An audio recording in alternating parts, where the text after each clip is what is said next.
Hormones can be unpredictable, mellow and absolutely insane, all at the same time. An imbalance can mess up your sleep cycles, affect your metabolism and stress you out more than any deadline can. While women get a glimpse of this every month, it isn't normal to keep feeling this way.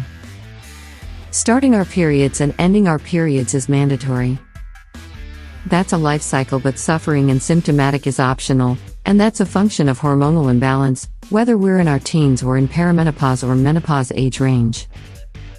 A lot of these symptoms could be attributed to your lifestyle. Our environment has a huge effect on our hormones. Where we choose to live, what we eat and how we deal with stress are all factors that can affect your hormones. Eating meat can also significantly increase your risk for hormonal imbalance, and protein replacements may help you manage the symptoms of hormonal imbalance. Read on to know more about how meat can impact your hormones. Red meat can increase estrogen in your body. A 2021 study by Ipsos found that 89% of Americans include meat in their diet, making it an essential on the dinner plate.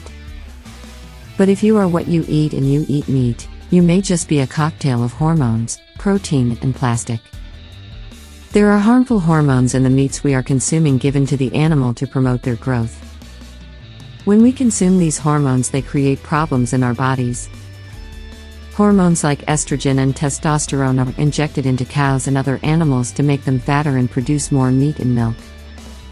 While it isn't clear if these added hormones are harmful to the human body, they can still considerably impact your hormones. Consuming meat, especially red meat, can cause an estrogen overload on the body, increase blood sugar problems, and risk for obesity. It is suggested that pea protein, lentils, eggs and fish as alternatives, but also mentioned that eating red meat in moderation may help reduce imbalances.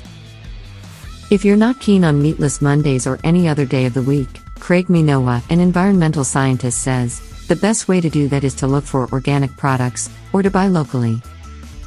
If you have a direct relationship with the farmer raising your food, you can just ask them.